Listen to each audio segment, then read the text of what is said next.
Good Okay. evening and a very warm welcome to everyone here for this evening's discussion on Talking Films Online. Talking Films Online, or TFO in short, is an informal coming together of academics, teachers, students, researchers, filmmakers, and cinephiles interested in cinema. More importantly, interested in talking and writing about cinema. The online group came together quite spontaneously during the pandemic and lockdown in June 2020. Dr. Geeta Vishwanath and I have been coordinating the activities of TFO since its inception with people like Sanjay Kumar, Sridhar Modugu, K. Phaniraj, Ajanta Sarkar, Murli Krishna, Tarkeshwar VB, Yagnashri, Rasha, Madhurima, Pradnya, and many others who join the weekly discussions and enhance the quality of the discussion. So far, we have organized over 210 online events, which include weekly discussions on a pre-decided film, besides a few month-long film festivals and discussions.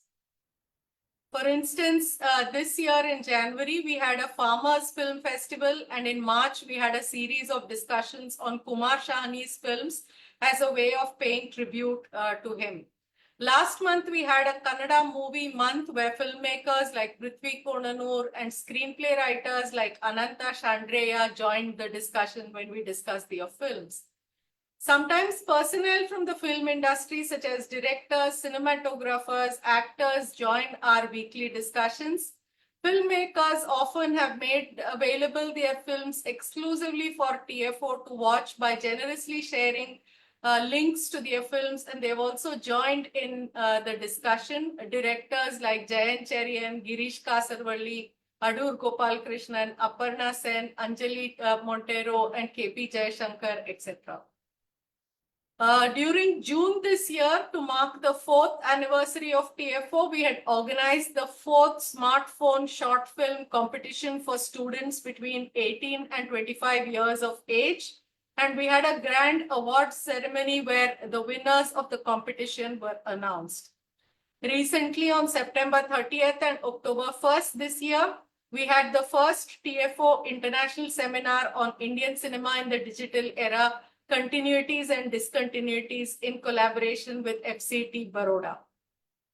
Our aim is to get a conversation going around cinema and to get as many people involved in the process as possible.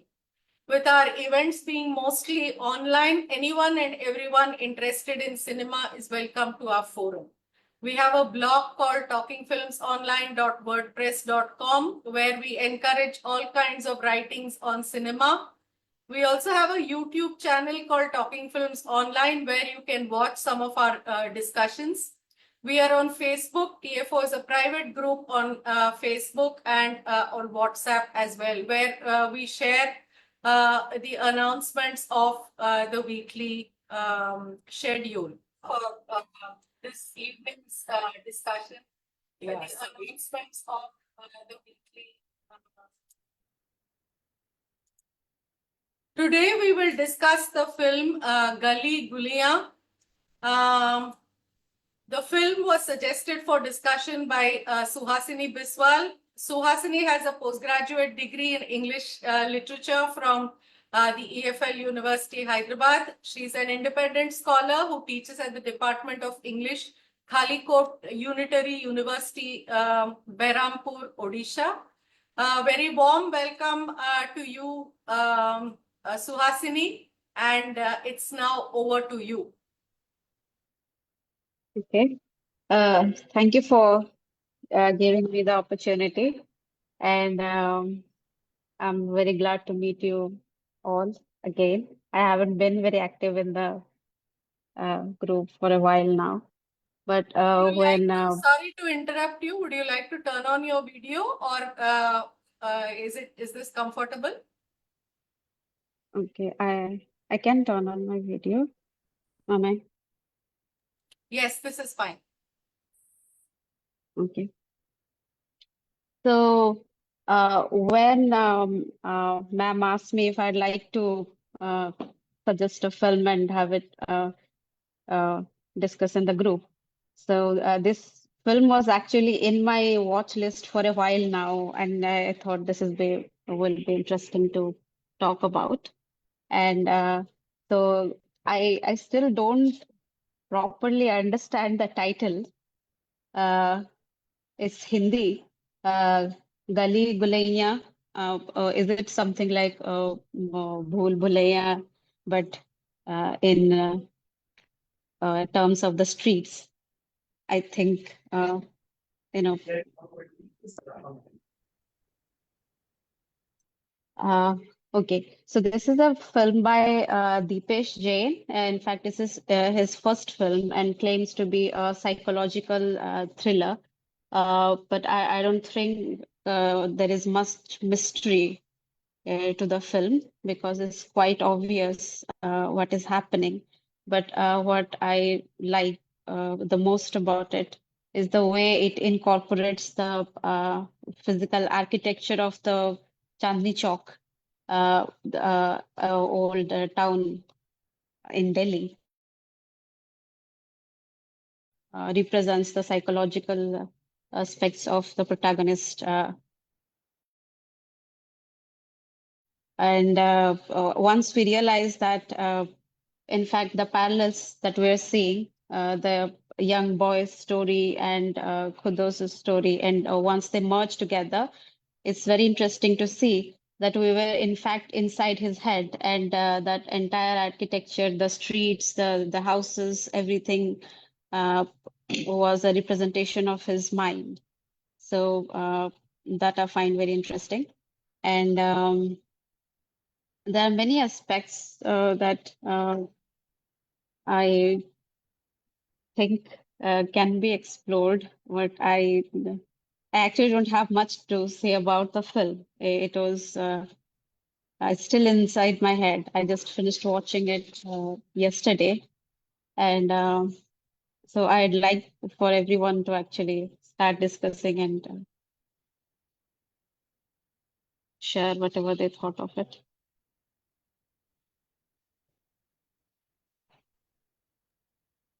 Suhasini, you're opening out the discussion, or do you Yes, have anything else to say? I do have some questions that I'd like to Okay. ask. Yeah, Uh, so you can open out the discussion with the questions that you have. So first is I want to ask what everyone thought of the title. Like, what does it mean? The English translation, I think, is in the shadows. But then in Hindi, this is something different. So is it talking about the way the architecture, the streets are designed, and it is almost claustrophobic, uh, even for the audience to watch it. So I'd like to ask what everybody thought of the title. And then there are a few questions about the protagonist and how he dealt with the trauma. So I think we can start and I'll ask those questions later, if that's okay. Okay. So there are a couple of questions that Suhasini has thrown at us. Any thoughts on the questions or any other aspects of the film?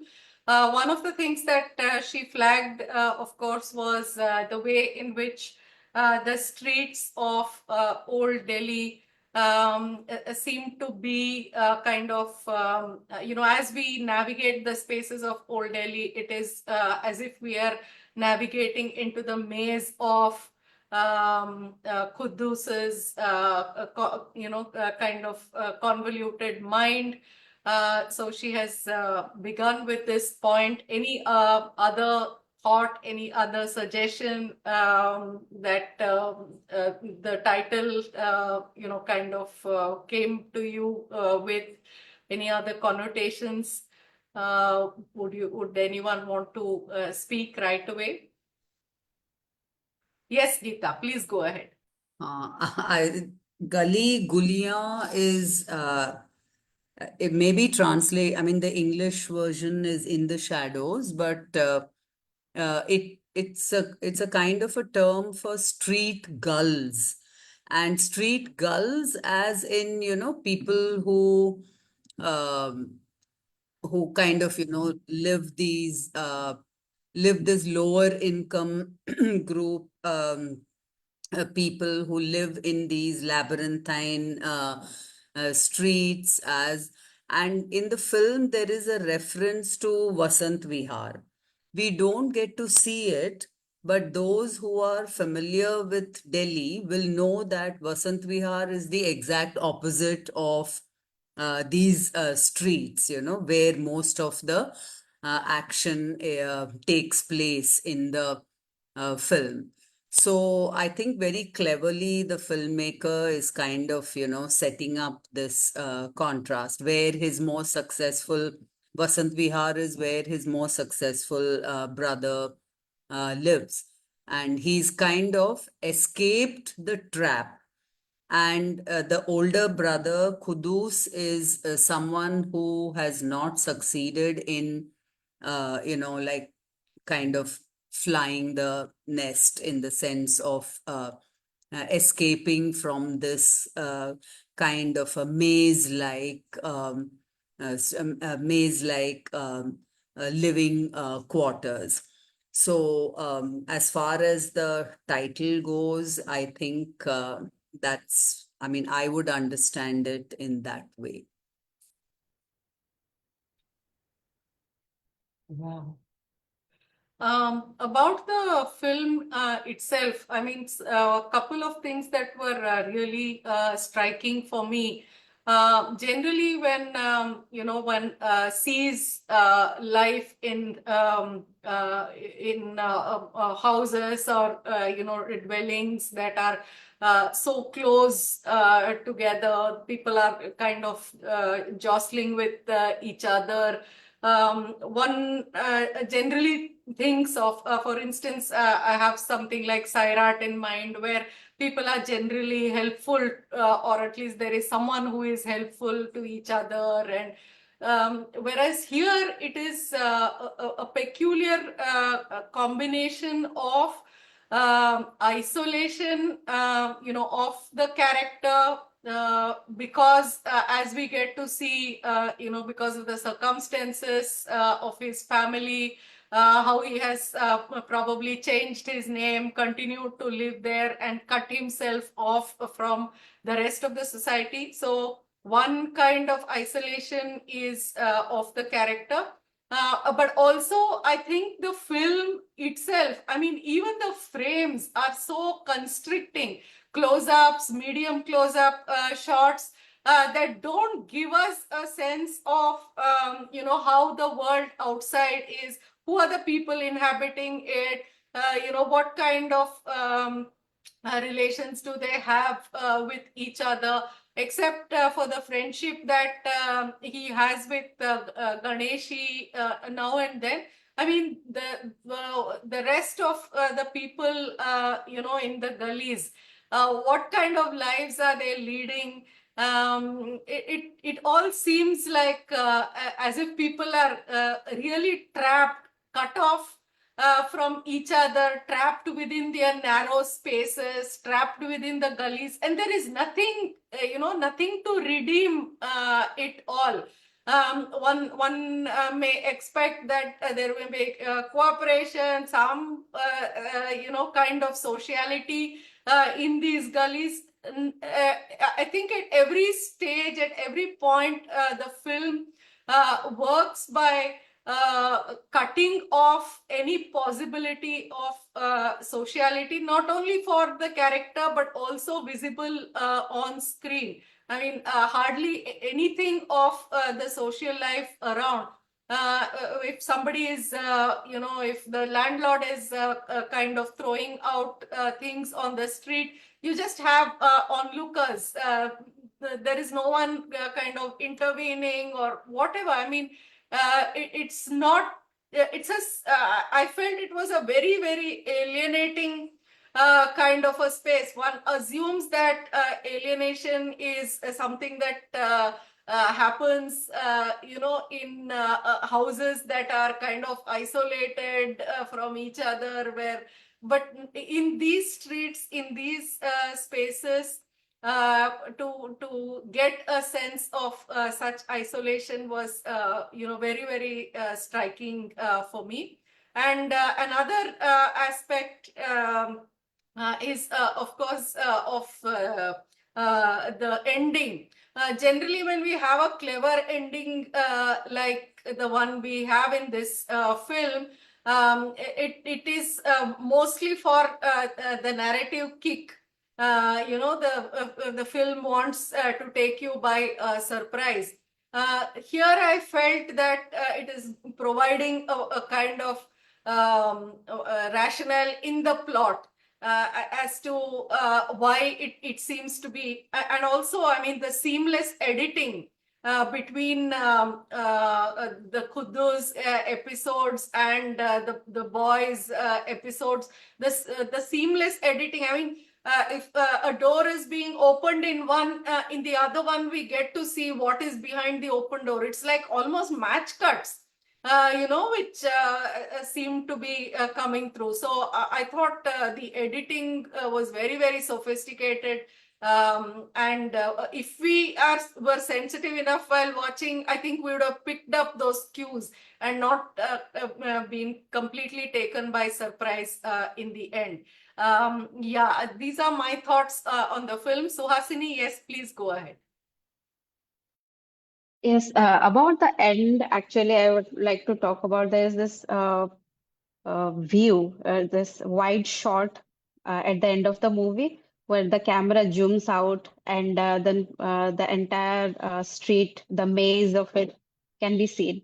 And it keeps going on and on and on for a while that it never ends. Like it ends, but after a while it ends. So that also it's this entire maze, the whole claustrophobic feeling, it comes back that how trapped they were inside it.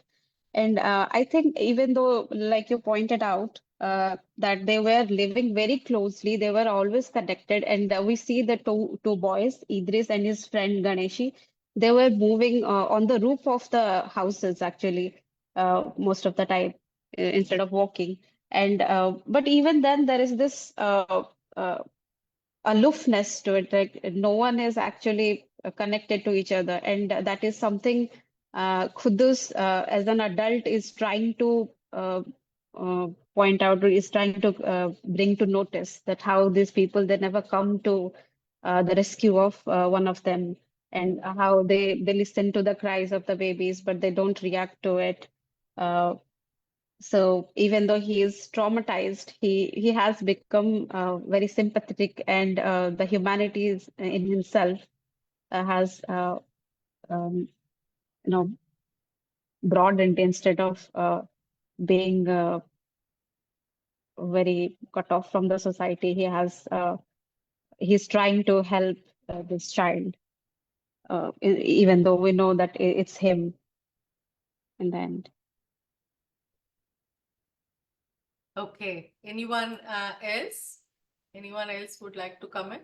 Yes, Geeta. Yeah, what is also interesting is like you were talking about the editing and how the child and the adult are, like through the series of match cuts, as you rightly said. There's also this parallel between between the two characters, the child and the adult. Very interestingly, they're both interested in spying. And as a child, he's jumping across and then looking through the ventilator bars. And then that gets replaced as an adult with this one, CCTV cameras, which he is, kind of fitting in and trying to spy on people. So I thought, that parallel in this between these two, the child and the adult Kudus, was very interesting. Yeah, and the CCTV part is also as if, rather than connect with society, it also seems like a mechanism that distances from sociality.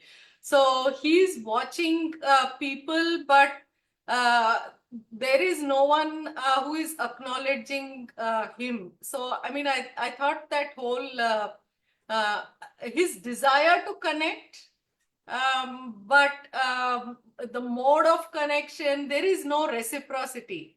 So I thought even when the brother comes, it is for the necklace, and then he asks, so is that all? So it's almost as if the only mode of connect is one way, which the CCTV camera kind of symbolizes. Viewing through the CCTV camera symbolizes it. We are not even sure if he has the desire to connect, because he's completely isolated most of the time and remains that way as well.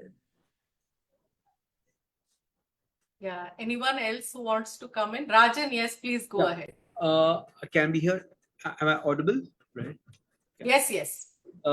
Yeah. So this whole connect between the peeping tom complex of the boy just through the windows and this man with the CCTV camera is very interesting, because it's also talking about us as the audience, who are looking at other people's lives, right? So it's not only isolated and claustrophobic in that way, but it also is telling us about our own story, looking at other people's lives and enjoying them, right? So that's the way I look at it. So maybe it's metaphorical, but it's also this whole idea of the Jama Masjid shown twice, right? Which is something which is very striking. Why do they do that? And why do they have this microcosm of just an Islamic group of people? And what are the problems that they have? The question of drinking and all that is something that is actually interesting to see, that in these kind of ghetto, in this kind of a ghetto, you have people who drink, and they have all sorts of ways of controlling them, right? So I think that's also interesting for me, right? And yeah, yes, that's all I have to say. I wonder if people have anything to say about why the central character is a Muslim, and the idea of parricide.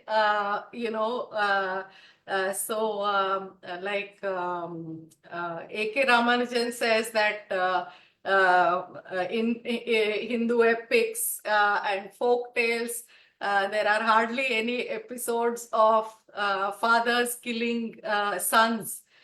So you will hardly find any of that.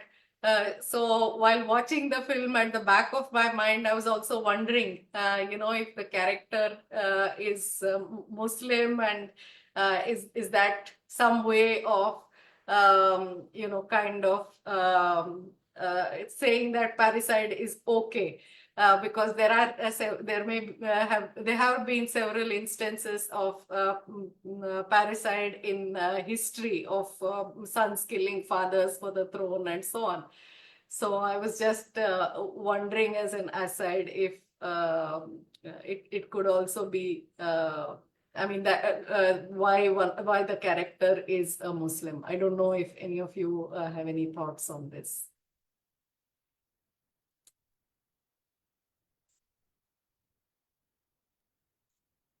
Anyone else? So I don't know why they chose this Muslim character, but then there is the profession of the father, and he's teaching his son to cut and sell meat. So being a butcher, that is, he's also being taught how not to be, not to feel a lot uh, for the animals. So that also adds to this isolated, alienated self, where he's required to not feel anything.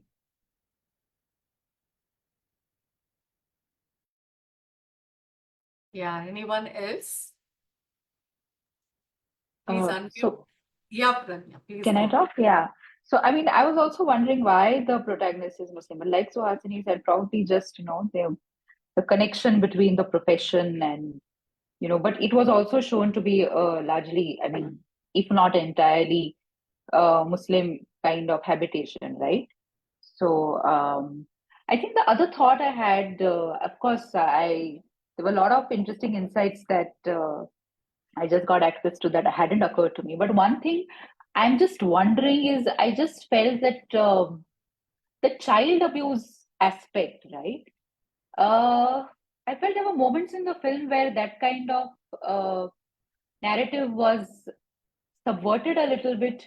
So once we see Idu, right, the child being beaten, when he kind of plays truant and runs off with his friend instead of, delivering the meat and coming back to the shop.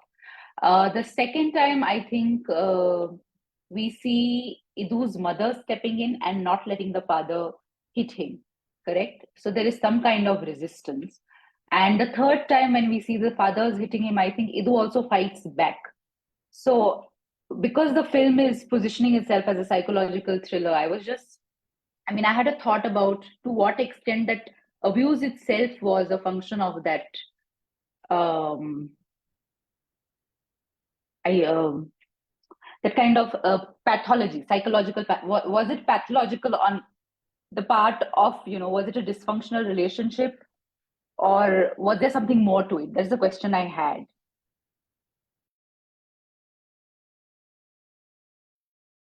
Anyone to respond to Pragnya? Any thoughts?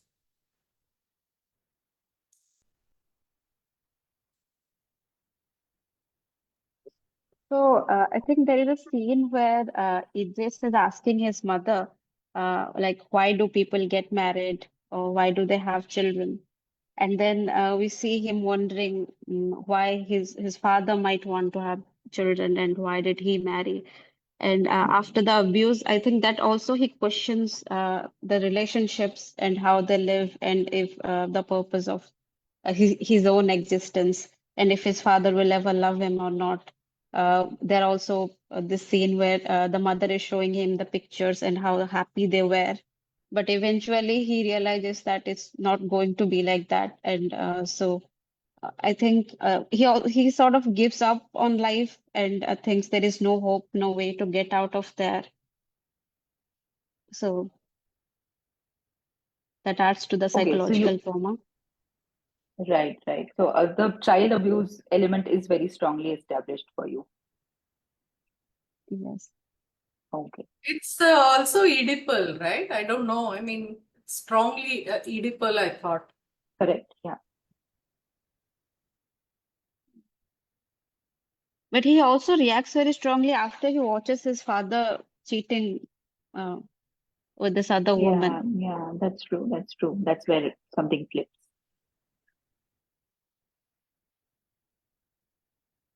So Okay. I had this question. Uh, uh, by the end of the movie, we realized that the entire the streets and everything was a projection of his mind. Uh, but then the whole being trapped and being uh, escaping the trap thing. So there is also this scene where Idris, his mother, no, the younger brother, she was pregnant, and during the delivery, the child died. And he sees that, and there is this other two characters also, the shopkeeper's wife and son. And he says that they escaped only because they died. And then the child also dies. And I think inside his mind, he thinks the only way to escape all of that uh, is by death. So, is the story also suggests that it might be about human life itself and how to escape the mortality and all the suffering of life.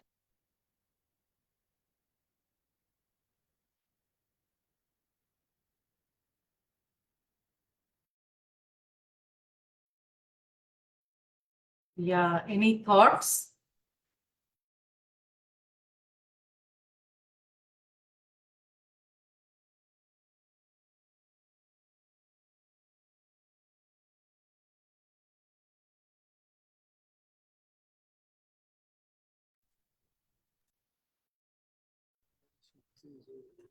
Anyone who would like to speak? Yeah, could I say something? Yes. Yeah. I find at one level it's almost like a Eugene O'Neill play where it's a very simple kind of Freudian reading of Freudian interpretation of what's going on, right? So to kill the father and marry the mother and all that kind of thing, that's the Oedipal stuff that is actually shown, actually really plays out in the last scene, right? So that's something very simplistic, and it's surprising because otherwise Kadu is actually a very complex character from the way he's depicted in the beginning, at least, right? Yeah, so that's one. But then the little boy killing the father at the end and all those things show that it's a very simple. This is too simple a psychological reading of the what's going on, right? Yeah, that's my response.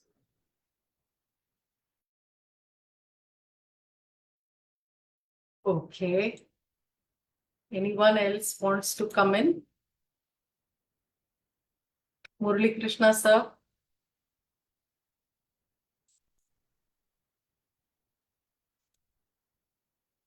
Oh, he's not here at all. Anyone? Sridhar, Tarkeshwar?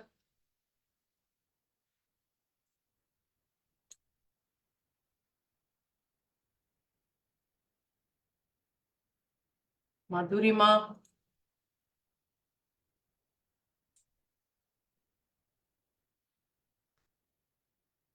Looks like everyone wants to wind up early for Diwali today. So, I have a question actually, another one. Yeah, go ahead. Yeah.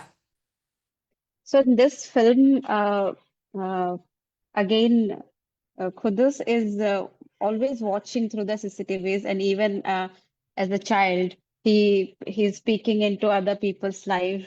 So I recently actually read Albert Camus' The Outsider, and this also reminded me of Frankenstein and how the monster used to hide and watch this family from afar.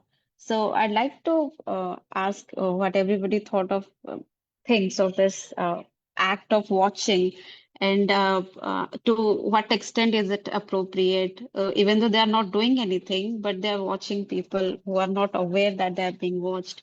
So I do sympathize with the characters and how this is the last straw of trying to connect with the society, and that is the only way they are trying connecting with the society by watching them.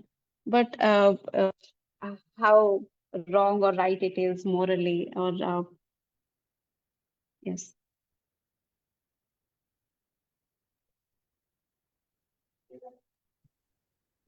Can I come in, Nikhila? Yeah, sure. I don't think the film gets into, the ethicality or the morality of this question of what Rajan called the peeping Tom syndrome. So at least I didn't see any kind of a judgment over that action, except of course when they were children, and even then the mother smiles and asks him, oh, what did you do? I know what you're up to, and where did you go, and like, where did you peep in? She does not say that it is wrong to do it. So I don't think the morality question comes into play here. That is not the intention of the narrative, is what I thought. Yes, the narrative doesn't comment on it, but I wanted to know what everybody thinks of this act of watching. Yes. Rajan, yes, please go ahead. Yeah, I thought of it when the movie began and he's using the CCTV camera, and I thought about our security in our university, who it was interesting to see them, right? So these people who were not interested in anything else were probably ogling at the girls, and they're allowed to do that. And this question of morality, is it morally right or wrong? Uh, because they're in a position of power, they're using it, right? And otherwise if they had to do the same thing without that position of power, you'd say that, well, they're oglers and it's not right, right? So there's a question of who is doing what and what's right and what's wrong, and probably they're not right at all, right? Yeah, and most that's what we used to think of them, right? So I'm linking it up with security and the act of watching, right? And the question of if an ordinary person watches, they're kind of looked down upon, right? Okay, so that's it.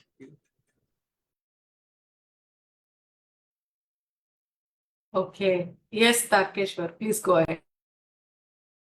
This voyeurism, I think, as Rajan said, we are also viewing it. We are also peeping into somebody else's life while watching the movie. And the entire purpose of literature is to make others experience our own. Or I don't know why we are interested in others' experience. Otherwise, why would we read literature? And this now, instead of reading, watching has become the favorite pastime. And then watching not fiction, but reality is something that is all pervasive now. Not only the security, but we also do that. We also put security cameras around our house, and we habitually keep on watching it. Whether it's the vice chancellor looking at the classrooms or the corridors, or somebody else, security, or us, and even the reality shows that are there on television. That's what we watch. And I think even if you look at the OTT platforms, this films based on the real incidents is something that is coming up like anything. And earlier we were trying to make a distinction between the real and the fictional. And even if it is real, we were trying to call it fictional. Now the trend is so-called reality shows. Though they are fictional, we call them as reality shows. So in that sense, there is a need to manufacture the reality because there is a demand for it. And I don't, I'm not wondering why the mother doesn't say anything about it, because that is something common now. The need to look at others. It is in fact linked up with what Nicola called earlier as lack of sociability. There's no social relations that are there. This is one way of establishing the relationship with the people whom you don't know. In that sense, this movie, though as Gita says, is not addressing that issue or not taking any moral stand on it, but is foregrounding it by not foregrounding it. So in that sense, it's all pervasive in the movie, looking at the other's life. In that sense, it's quite interesting take on it. Though the movie is quote unquote is psychological thriller, I don't see there's any thriller being there because from the beginning we know when there is a superimposition of the past and the present, we know what is happening there and what is the reason for his I don't know what to call it. The word that we use in Kannada is the vikshipta. We can roughly translate it as abnormal. But when abnormal becomes the normal, that's what we see. So in that sense, that nature he has is not something that is individual. It is all pervasive, I thought. That gets exemplified through this character in this narrative. But somehow it has been reduced to a kind of psychological thriller. and then lack of social relations except for the bond between the mother and the Kudus and the friend, the two friends. And that is also quite interesting because that is necessary for the narrative. These two bonds, uh, they sustain the main protagonist uh, either at the earlier stage or at the later stage. So in that sense, that is quite interesting. Though psychology plays a major role in it, trying to see that childhood trauma is playing a major role in his character and things like that. Rather, I would like to read it as the kind of, though by foregrounding the single character, it is actually talking about this all pervasive voyeurism, or I don't know whether we should call it as voyeurism, or this hunger for the uh, peeping into the real people. Uh, this tendency in academia and also in literature for the autobiographies, looking at their life, uh, and then even trying to read the fiction as if it is author's own life. There's something that is happening to our psyche these times. Uh, this is my superimposed reading on the text. Thank you. Okay. Um, any responses? Anything to say? Yes, Suhasini. So as a boy, when he's speaking into other people's life, I think is it comes off as if he's trying to understand the family dynamics. He's trying to understand people, what they do, and then he goes and asks these questions to his mother. But as an adult, when Kudus does it through the CCTV cameras, he's saying to Ganeshi even that these people don't know what is going on in their life. I have all the information. So does it change to, it's like, is he scared and that's why he's using those CCTV cameras to protect himself? Is he waiting for something to happen, or he's trying to record? So I don't actually, I'd like to know what everybody thinks, like, why does he use those CCTV cameras? Can I speak now? Yeah, please. Yeah, so I think that was very interesting, that point about, foregrounding, foregrounding without foregrounding.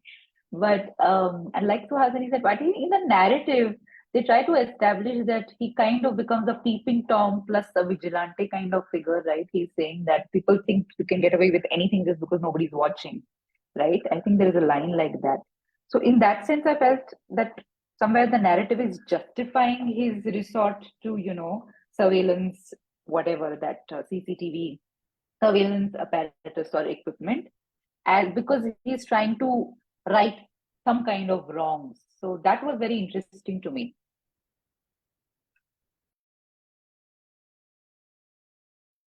Yeah, it's a mode of continuing what he was doing as a child, which is when he discovered his father's misdemeanors, and then rights the wrong in the way he thinks it should be done.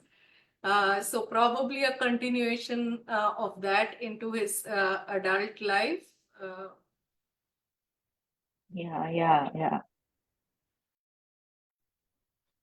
But also when we have this idea of looking into other people's lives, it's looking into the lives of just neighbors and other people who are very much like them, not very different, right? So I think that's also very important to think about, because if they looked at people who are different, either economically or religion wise or culture wise, then I think there would have been a kind of different take on looking into other people's lives, right?